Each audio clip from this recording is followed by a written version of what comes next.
Allah subhanahu wa ta'ala, the Almighty, the owner of the heavens and the earth. We bear witness that there's no God worthy of worship except Him subhanahu wa ta'ala. And we bear witness that Muhammad sallallahu alayhi wa sallam, he is a servant of Allah subhanahu wa ta'ala and the Prophet sent to mankind. May peace and salutation be upon him, his companion, his family, his companion, and those who will follow him till the day of Qiyamah. May Allah make us among them. Brothers and sisters in Islam, I advise myself first and you to have taqwa, to have the fear of Allah subhanahu wa ta'ala. It's the only way we can reach Allah while He has total, or He will have mercy upon us, is to have taqwa in all our life. When we are in public or we are in our private life, we should always be mindful to Allah subhanahu wa ta'ala. Because there is going to be a time where it's only your action that will save you. And today the topic is around that, where Allah is telling us to get closer to Him through our deeds. If we do so, inshallah, we'll be among the successful people, inshallah. So the hadith of the Prophet Muhammad sallallahu alayhi wa sallam, that we will find in a lot of books, is an authentic hadith. And the khutbah is telling us the stories always come to a person so that we take a lesson from it. And especially if the story comes from the Quran or from the Sunnah of the Prophet Muhammad sallallahu alayhi wa sallam, it's not just to enjoy the story. It is always to take a lesson from it and try to work and change our life. The Prophet Muhammad sallallahu alayhi wa sallam hadith that was narrated by Abdullah ibn Umar radiallahu anhuma. In another narration you will see Abu Hurairah also. In another narration you will see Anas bin Malik and Ibn Umar radiallahu anhum ajma'in. May Allah be pleased with them, all of them. Story of three people among the people who came before us, the nation of Bani Israel. They were in travel.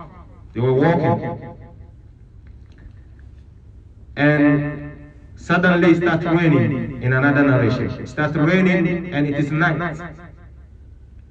They need to have refuge somewhere, and they find a hole, a cave, and they all entered inside the cave to save themselves from what? From the rain, or also have a shelter. When they were there, a huge rock slipped down and it closed, it blocked the entrance. Nothing. They cannot even see a light from outside. And it is a huge rock, they cannot move it. They cannot remove it. The first person tried, nothing. The second one, and they all tried at the same time, no. And they said, today we don't have anyone who will save us except Allah subhanahu wa ta'ala. And we will ask Him only by mentioning any action, any righteous action we have done in the past for His sake, only His sake. The first man stayed, he said, "Oh Ya Allah, I have two old parents who live with me in my house, and I also live with my wife and my children. But I put something upon myself, which is a promise I promise myself. I will never feed anyone first in this house except my parents. When they finish, when they are full, then other people can be fed." And this is what he has been doing. He is a shepherd. He will milk any kind of animal and then he will bring it, he will give to his parents. He will feed them, then he will feed children and the slave he had in his house. One day it happened that when he went, it took him time to come back. He came late. When I came late, when the minister narrated, I found my parents sleeping, and I don't want to disturb their sleep. And also, since I promised myself that I'm not going to give anything, the food to anyone except my parents, they eat first. So he's waiting for them at night. He has the meal on his hand, or in his hand, while his children are crying for hunger. They cry, they want to drink. But the fact that he is always keep his what promises, and he stays steadfast. He said, my parents first. He doesn't want to disturb them for the food. He doesn't want to give the food to anyone. So he stands the whole night.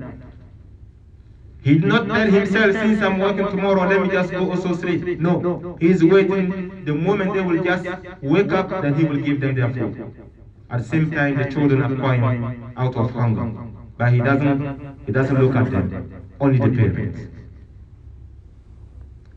And they only woke up around Fajr. That's the moment I give them and they drunk. Then I feed my family. Oh Allah, if I did so for your sake, only I'm looking for your blessing and your mercy, remove us from this distress we are in. Then the rock move a little bit till like they can see outside. In another narration he said, so that we can see the sky. And of course it will move a little bit so they can see outside. The problem is, since it is raining, nobody will realize that some people are inside, because the rain takes the sign of their step, so no one can help them. So then he faced the other two people. He told them, that's your turn. The second one states, oh Allah, I live in a big family, in a house where the daughter of my uncle is the most beloved one among people. I love her. In another narration they said, I love her as a man can love a woman. I asked her maybe for marriage, she rejected, she refused. And I want to do fahsha with her, she refused. She rejected. But one day, how she pushed her to come and ask me for money, for help.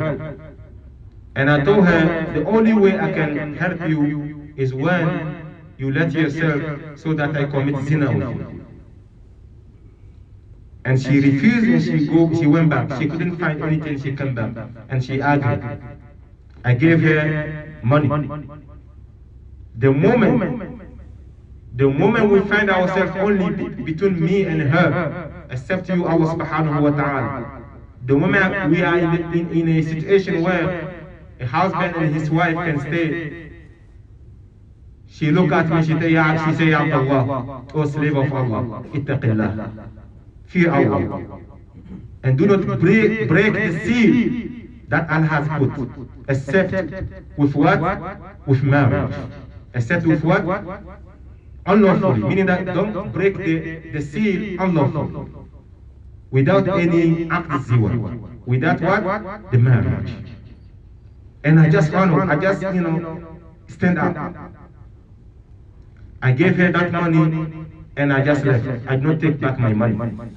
Allah subhanahu wa ta'ala, if I did so, because I fear you, because of your sake, save us from that situation. And the rock move a little bit, so that they can even put their head out, but they cannot come out. Then they look at the turtle. He states, oh Allah, I employed a lot of people in my farm, and they came and worked. After I gave them their payment, one of them refused that he worked hard, so he should get a double. So they did not understand, we did not understand one another, so keep your money, I'm not gonna take it again. He left without taking his payment. Then years later he came back, he was like, oh, Abdullah, slave of Allah, give me back my payment. Then I said, who are you? It was me. That day you're supposed to pay me double, then you refused, then I left without taking I want my payment right now. Then he looked, he said, what you see right now, take it, it's for you. He was like, Abdullah, oh slave of Allah, do not mock on me. Don't make fun on me. Because he showed him a flock full of cattle. Full of what? Cattle, full of camels, full of goats, and also the servants who are taking care of you. This is for you, take it. Can you imagine if you owe somebody owe you something, $100, then you come back, you ask him, he told you, you see all this building is for you, take it. How are you going to feel? The same thing. You're going to think he's making fun of you. So that's what's happened. The man think it is, the guy is not serious. And he told you, I'm serious, I cannot make fun of you. Take it, it's for you. He said he took everything, he did not even left even one goods. You'll realize how people are. He did not even left even one goods. He left. But the man did not feel anything because it is his money that he invests and it becomes like that. It's not his property. Allah, if I did so, because I fear you, for your sake, save us from this. And then the rock just moved away, and they were able to come out freely and they walk. أقول ما تسمعون واستغفر الله لي ولكم ولسائر المسلمين من كل ذنب فاستغفروه إنه هو الغفور الرحيم.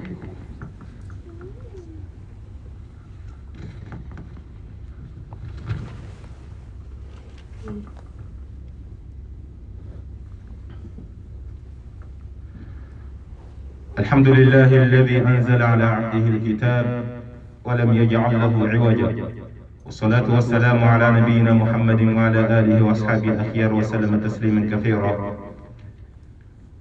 Brothers and sisters in Islam, Allah subhanahu wa ta'ala command us to send salutation and peace upon the Prophet Muhammad sallallahu alayhi wa sallam. And especially every Friday, it should be one of our main ones to send salam upon the Prophet Muhammad sallallahu alayhi wa sallam. Because the Prophet sallallahu alayhi wa sallam states, anyone who make one salat upon me, who asks Allah to make salat upon me, Allah will make 10 upon the person. Allahumma salli ala Muhammad wa ala ali Muhammad كما صليت على إبراهيم وعلى آل إبراهيم إنك حميد مجيد. اللهم بارك على محمد وعلى آل محمد كما باركت على إبراهيم وعلى آل إبراهيم إنك حميد مجيد. So brothers and sisters in Islam, a lot of lessons around this hadith. The story we read, we summarize in English, inshallah. The first of things we should know is that it is okay for people to look for tawassul. It is okay for Muslims, when you are making dua, to take something you have done, the right thing you have done, to present it to Allah. While you yourself, you know that He knows already, but you take it, you present to Him. Allah subhanahu wa ta'ala, if I did this for your sake of Allah, for only your sake, save me from this trial, and you will see. A lot of people have done it. The Sahaba, they have done it. The good people after them who came, they did it. Until now, people are, seeing, they are still realizing the result of, righteous deeds. But today is that the problem we have, are our actions really righteous or not? That's the problem. Because these people, they were so sure that this thing they did for the sake of Allah. What about you and I today? We are facing a lot of things, trials.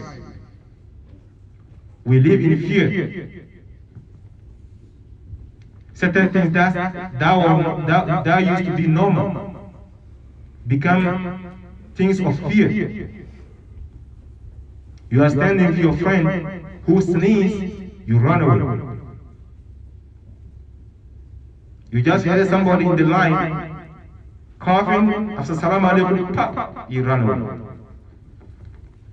We live in fear and a lot of disease. We don't talk about crimes everywhere, accidents. If today, the khutbah is asking us, if today you and I, we find ourselves in someone, nobody can help us. We know that nothing can save us but except Allah. Are we able to raise our hand and ask Allah for help? Of course, we're going to raise our hand, but are we sure that He will accept it? Just the example of the man who was in desert, and somebody who is traveling, normally when he called upon Allah subhanahu wa ta'ala, immediately Allah will respond. But sallallahu alayhi said, what he had drink was haram. What he ate was haram. What he dressed was haram. And he was even raised, feed when he was young in haram way. So how and where can Allah accept his dua, his call? No way. Today, how many dua the imams are not doing? How many dua we don't spend money to give to imams? We think they are good to make dua, until now nothing changed. How many people have been going? They're going for ruqya. It doesn't work because here, our heart. It is our heart. As the Prophet ﷺ, he states, there is something, a small flesh. If it is pure, everything will become pure. But when it is corrupt, that's it. May Allah save us.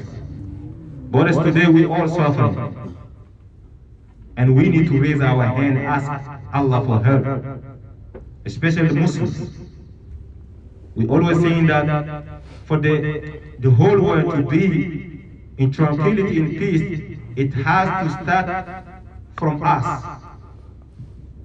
We are the only one who knows that Allah is the one who is in control of everything. We are the only one who knows that when Allah put, if we are true believers, because today some people we don't believe in that. Because as Muslims you should know that if you have a dictator as a president, if you have a leader who is not just, you have to know and realize that it is only Allah who can remove him. Because he said, Malik al-mulk tu'til mulka man tasha. That's what he said. But where are the Muslims? So brothers and sisters in Islam, let us go back. We should always have something we hide. It is in between us and what Allah subhanahu wa ta'ala will do. Righteousness. It doesn't matter whatever it is. You can have just 2 rak'ats at night. You focus perfectly. It's only you and Allah. You don't have any connection with the dunya. At any time you find yourself in a position where you are hopeless, you raise your hand. Allah, last night, my standard of 10, 15 minutes, if it is not for your sake, if you yourself, you know that it's for your sake, save me from this trial, and you will see.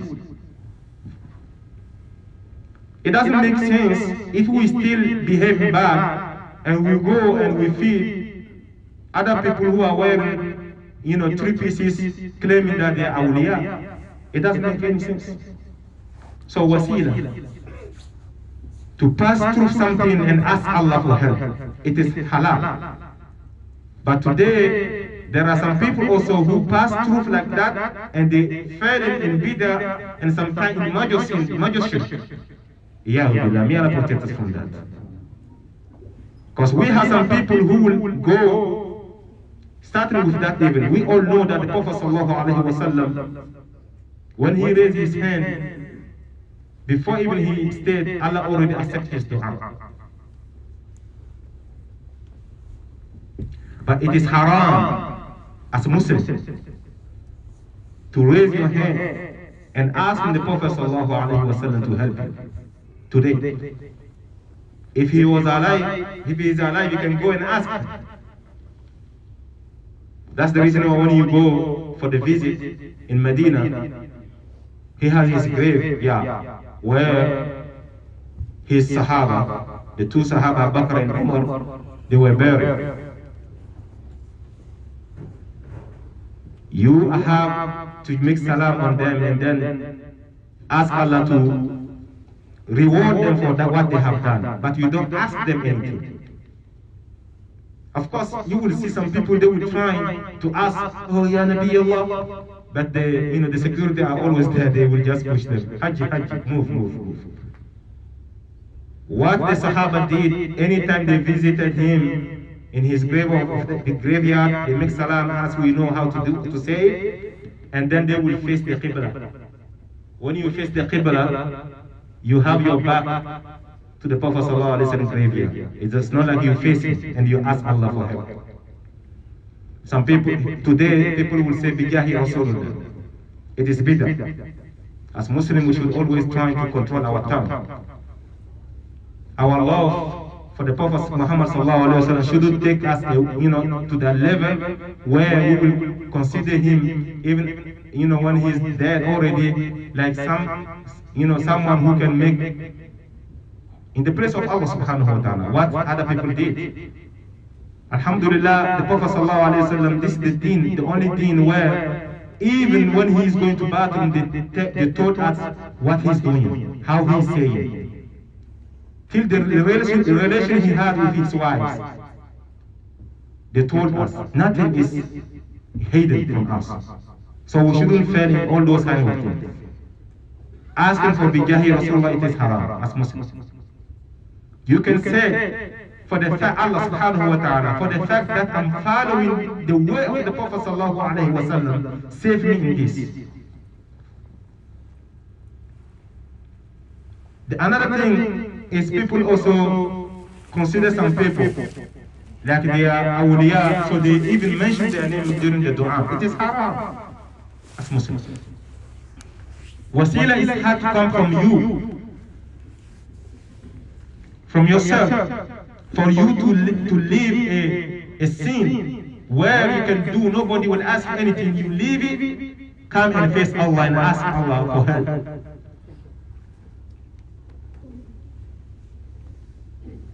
Good deed, brothers and sisters.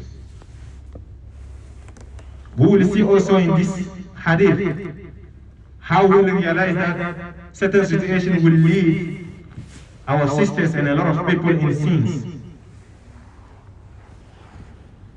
The woman who accepts at the end, she doesn't have any means. That's the reason why she walked back to the man, ask him for help. Poverty. May Allah save us from any trial that will take us to the sin of Allah subhanahu wa ta'ala. And we will realize how very good or how the people are taking care of their parents before and look at us today. Even if they're dead, if today our parents, some of them are not alive, how do we remember them? We can stay for the whole year, we don't even care. It's only when some people will tell us, oh, it is, today my father passed away, it's 10 years now, I'm going to make it to her. Then you will gather the imam who will come and fight over the money you will give. And the food, the meat, that will, it is not that. As Muslim, you can do everything for your parents, even when they are dead. You can go for Umrah on their behalf. You can take care of a masjid or build a masjid on their behalf. Make dua, as the Prophet ﷺ said. You yourself, not anyone else. You know, brothers and sisters, for you to go and ask Imam to make dua for you is normal, it's okay. But the moment you yourself, you have something between, there's something between you and Allah needs you, not the Imam. Allah wants you to come back and repent. The moment you become clean, you are close to Allah. وَبَتَغُوا إِلَيْهِ الْوَسِيلَةِ قُرْبًا. So brothers, let us go back to Allah subhanahu wa ta'ala and raise our hand all the time, while we all know that we don't have anything high. Of course, we're not going to be like angels. There's no way. We are human. That's the reason why there is istighfar. Anytime we finish praying, the first thing we do is what? Astaghfirullah. Even after prayer, you did a lot of things. Astaghfirullah. To tell you that it is an act of worship that gets us close to Allah subhanahu wa ta'ala. The third thing I will mention also is that you can use Asma'illahi wa Sifatih. Allah, you are the most forgiving.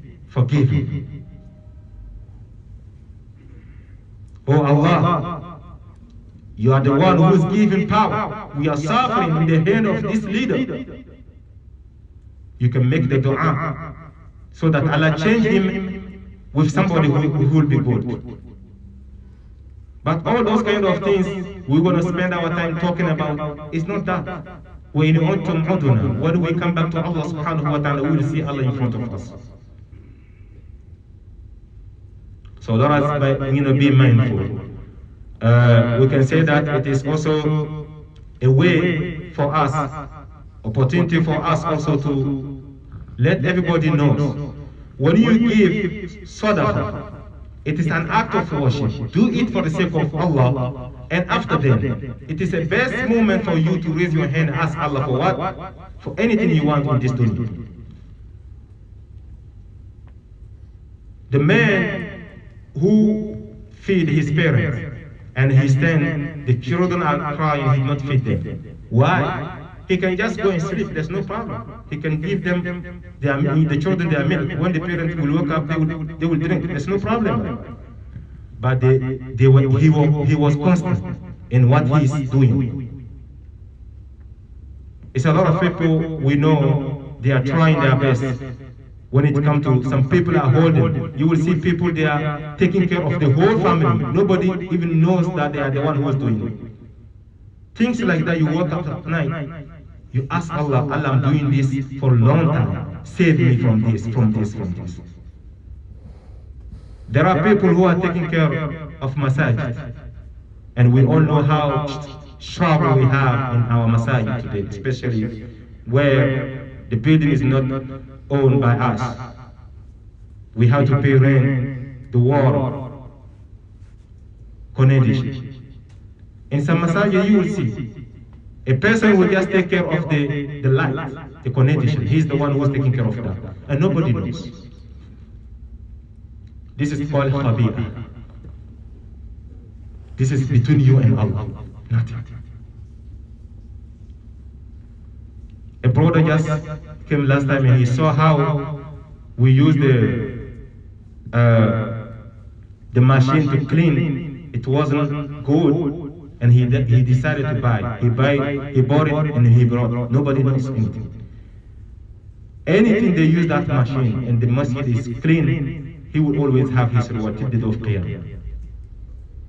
Any child who will come and sit down, clean place, and read the Quran and Fatiha, anytime the person will read Fatiha, the reward will reach the person. So where are, us? There are a lot of brothers who are really helping. but it is good that we increase it and we keep it like that. So brothers and sisters in Islam, I am praying that may Allah make it easy for all of us, so that we have a khabi'ah, something that is hidden only between us and Allah subhanahu wa ta'ala, between you and Allah. Even for you to take care of your family, and you keep it like that, Allah will save you. May Allah make us among the people who will always have something that can take them closer to Allah subhanahu wa ta'ala. And this masjid also is asking for fi sabilillah most of the time. It is not, the money is not going to anyone. And we will realize most of the time after Jummah, the brothers will stand up and ask fi sabilillah, and it look like it disturbed, us. It's not, the money will never go to their pocket. It's to pay the rent. If today somebody asks me if fi sabilillah is a part of the deal, I say no. Fi sabilillah, asking money in the masjid is not a part of the deen, but the circumstances push people to ask. If we leave it like that, there's not going to be a masjid. We're not going to have musalla to pray. If I was like, oh, I'm going to take care of the bills of the masjid, nobody will come and ask for fi sabilillah. If among us we have like 10 people who decided to, so the rent is how much, come, we're going to take care of that. That's it, there's not going to be fi sabilillah. So may Allah make us understand. And all this is the poverty when we talk about it. May Allah take us away from the poverty. And may Allah save us from any trial that will make us lose the reward when we come to the masjid. So brothers, this the masjid is really need your help, and the masjid is the house of Allah. Nobody sleeps here. We only come and read and pray. And the children also who are coming to learn. And we know that how busy this area is. There's a lot of children who are coming and read. Even a person to come and relax using the bathroom, all of us who are putting $1, $10, we will have reward for it.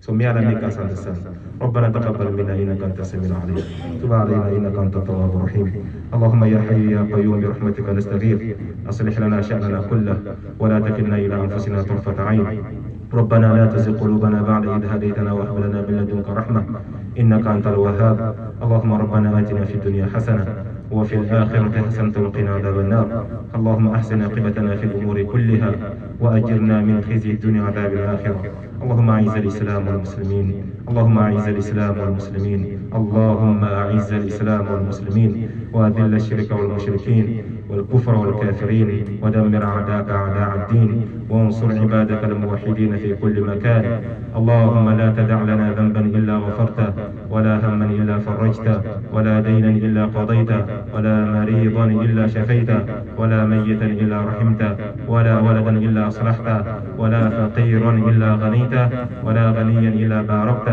ولا عدوا للإسلام والمسلمين إلا خذلته ولا عسيرا إلا يسرته ولا عسيرا إلا يسرته ولا عسيرا إلا يسرته ولا عازبا إلا زوجته ولا عاريا إلا كسوته ولا ضالا إلا هديته ولا حاجة من حوائج الدنيا والآخرة إلا قضيتها يا أرحم الراحمين اللهم إنا نعوذ برضاك من سخطك وبمعافاتك من عقوبتك وبك منك لا نحصي ثناء عليك أنت كما أثنيت على نفسك اللهم لا تفرق جمعنا هذا إلا بذنب مغفور وسعي مشكور وعمل متقبل مبرور يا عزيز يا غفور اللهم ربنا آتنا في الدنيا حسنة وفي الآخرة حسنة وقنا عذاب النار إن الله يأمر بالعدل والإحسان وإيتاء ذي القربى وينهى عن الفحشاء والمنكر والبغي يعظكم لعلكم تذكرون وتقوموا إلى صلاتكم.